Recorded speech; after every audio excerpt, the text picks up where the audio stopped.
Hey friends, welcome to Be Alive. I am Anurag Rishi, a transformational speaker, human potential trainer, a counselor and your friend. क्या कभी आपने कोई waterfall देखा है? बहुत बड़ा झरना, पानी का झरना जो पहाड़ की बहुत ऊंची चोटी से नीचे गिरता हो। अगर आपने वो देखा है तो आपने ध्यान दिया होगा कि वो बहुत तेज गति से, बहुत तेज वेग से, स्पीड से वो पानी नीचे आता है। क्यों आता है? क्योंकि लॉ ऑफ ग्रेविटी उसे ऐसा करने पर मजबूर कर देती है। लेकिन एक बात का जवाब दें कि क्या उसी स्पीड से, जिस स्पीड से वो पानी ऊपर से नीचे आ रहा है, उसी स्पीड से क्या उसे वापस ऊपर लेकर जाया जा सकता है? नहीं, बिल्कुल भी नहीं। क्यों? क्योंकि वो लॉ ऑफ ग्रेविटी के अगेंस्ट है, वो उसके विरुद्ध जाना होगा। और अगर हमको उस पानी को ऊपर लेकर जाना हो तो हमको कुछ ना कुछ रिसोर्सेज, बकेट या किसी चीज में हम स्टोर कर सकें, या कुछ और रिसोर्सेज जैसे इलेक्ट्रिसिटी, पंप या कोई मोटर या कुछ ऐसा चाहिए होगा जिससे हम पानी को वापस ऊपर लेकर जा सकें। ये सब मैं आपको क्यों बता रहा हूं? क्योंकि ऊपर से नीचे आने में जिंदगी में कुछ भी समय नहीं लगता, कुछ भी टाइम नहीं लगता। लेकिन अगर नीचे से ऊपर जाना हो तो वो लॉ के अगेंस्ट जाना है, वो विपरीत परिस्थितियों का सामना करना है। जब हम पानी को ऊपर लेकर जाते हैं तो हमें कुछ ना कुछ विपरीत परिस्थितियां, जोर लगेगा, टाइम लगेगा। और सबसे बड़ी बात जो आज मैं आपको बताने वाला हूं वो ये कि उसमें एक प्रोसेस लगेगा। उसमें आपको एक प्रोसेस को फॉलो करना पड़ेगा, तब आप उस पानी को वापस ऊपर लेकर जा सकते हैं। आपने क्या कभी पेड़ कटते हुए देखा है? 15 मिनट में एक पेड़ कट सकता है, लेकिन उसको पेड़ दोबारा से वापस वहां तक पहुंचने में, बनने में 15 साल लग सकते हैं। और तो और आप देखो कि हमें जिंदगी प्राप्त करने के लिए, हमें जिंदगी लेने के लिए 9 महीने का समय लगा था। उसमें भी एक प्रोसेस था, और अगर उस प्रोसेस को डिस्टर्ब कर दिया जाए तो हम जिंदगी भी प्राप्त नहीं कर सकते। बहुत से लोग आज भ्रूण हत्या कर रहे हैं, जो लड़कियों को कोख में ही मार देते हैं। वो इस प्रोसेस को ही तो रोक रहे हैं। वो नहीं चाहते कि वो लड़की इस दुनिया में आए, वो इस प्रोसेस को रोक देते हैं। और जब प्रोसेस को रोक दिया जाता है तो कोई भी जीवन शुरू नहीं होता। उसके लिए एक प्रोसेस लगता है। 9 महीने का पूरा समय लगेगा आपको इस धरती पर आने के लिए, लेकिन यहां से जाने के लिए सिर्फ 1 सेकंड लगेगा। एक और एग्जांपल देता हूं। आप कुछ ना करो, आइडल बैठो, खाओ बस जंक फूड, दबा दबा के खाओ। आप देखो कि आपका वेट 60 से 90 होते समय नहीं लगेगा। उसमें कोई जोर नहीं लगेगा, आपका कोई मेहनत नहीं लगेगी। लेकिन अगर 90 से 60 करना हो तो आपको बहुत जान लगानी पड़ेगी, बहुत मेहनत करनी पड़ेगी। एक प्रोसेस लगेगा, एक समय लगेगा, एक टाइम लगेगा उस पूरे प्रोसेस में, जिसको आपको फॉलो करना पड़ेगा।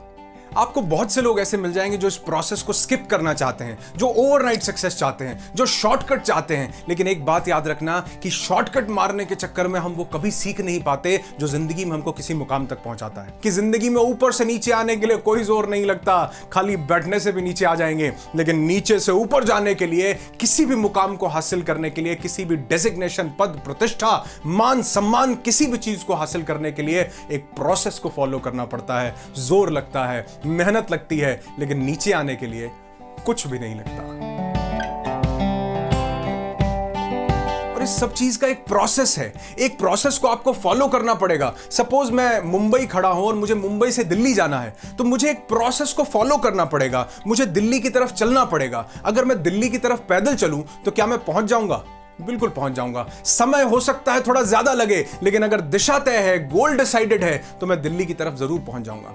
अगर मैं पैदल की जगह साइकिल पर जाऊं तो मैं और जल्दी पहुंच जाऊंगा। अगर मैं साइकिल की जगह बाइक पर जाऊं तो मैं और जल्दी पहुंच जाऊंगा। कार पर जाऊं और जल्दी पहुंच जाऊंगा। बाय प्लेन जाऊं तो और जल्दी पहुंच जाऊंगा। कुछ लोग पैदल चलते हैं और कुछ लोग कोई तेज साधन चूज करते हैं जिससे वो जल्दी पहुंच जाए। लेकिन सबसे जल्दी किसी भी चीज पर, किसी भी जगह पर, किसी भी मुकाम पर कैसे पहुंचा जा सकता है? सबसे तेज चीज जो मैं जानता हूं वो है एक रॉकेट।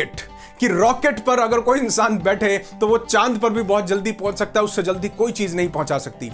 रॉकेट पर बैठकर क्यों पहुंच जाता है इंसान जल्दी? इसके 2 कारण हैं। सबसे पहला कि वो नीचे वाली डिस्ट्रैक्शन से ऊपर उठ जाता है।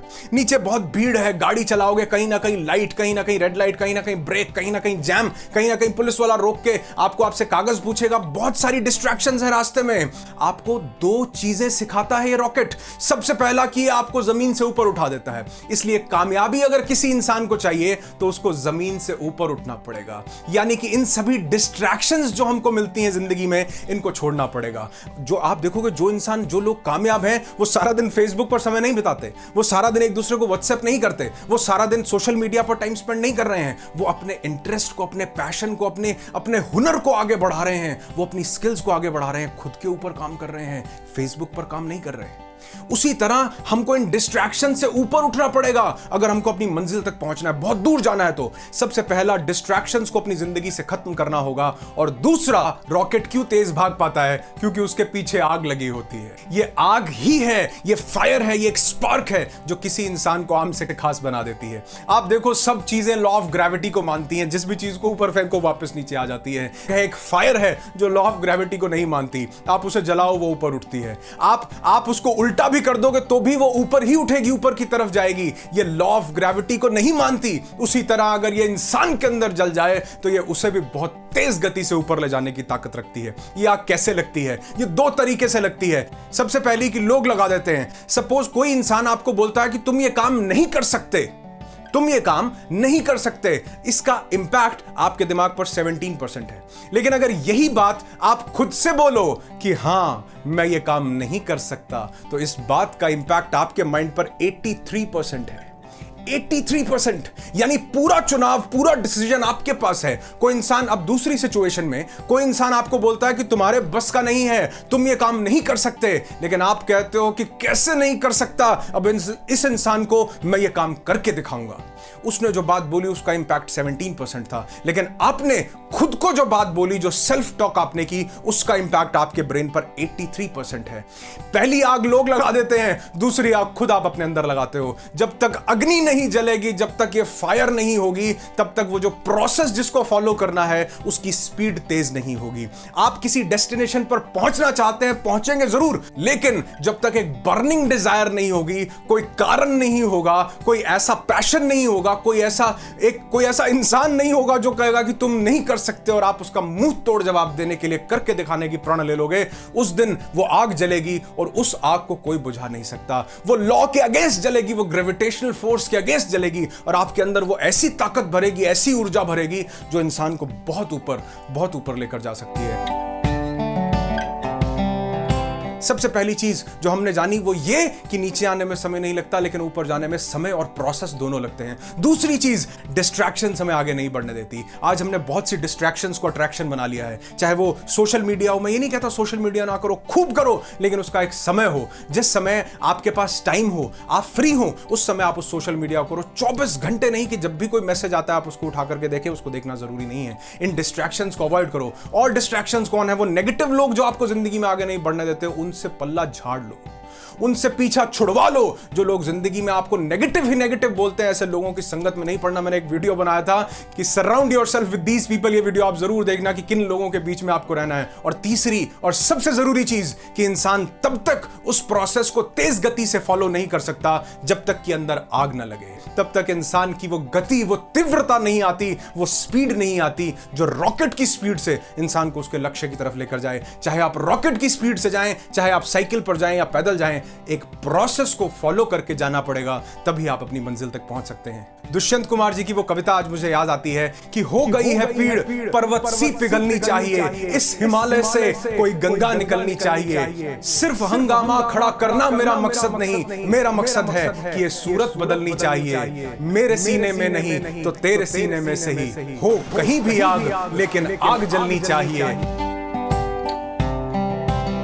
आप जिंदगी में ढेर सारी कामयाबी हासिल करें और जो आपने अपने सपने लिए हैं, जो आपका विजन है, जो आपका गोल है, उस पर एक प्रोसेस को फॉलो करके पहुंचो। इन डिस्ट्रैक्शन से ऊपर उठो और अपने अंदर एक अग्नि प्रज्वलित करनी होगी, जो अग्नि आपको इस ग्रेविटेशनल पूल से बाहर निकाल दे, जो बाधाओं के विपरीत आपको आपकी मंजिल तक पहुंचाने में मदद करे। और हां, अगर आपको ये मैसेज मेरा अच्छा लगा हो तो लोगों की जिंदगी तक पॉजिटिविटी पहुंचाने के इस प्रयास में आप मेरा साथ दे सकते हैं इस मैसेज को शेयर करके। और नीचे कमेंट करके जरूर बताइएगा कि क्या आप अपने अंदर वो आग जलाने को तैयार हैं या नहीं। बहुत जल्दी मिलते हैं ढेर सारी इंस्पिरेशन के साथ। Be happy, be alive.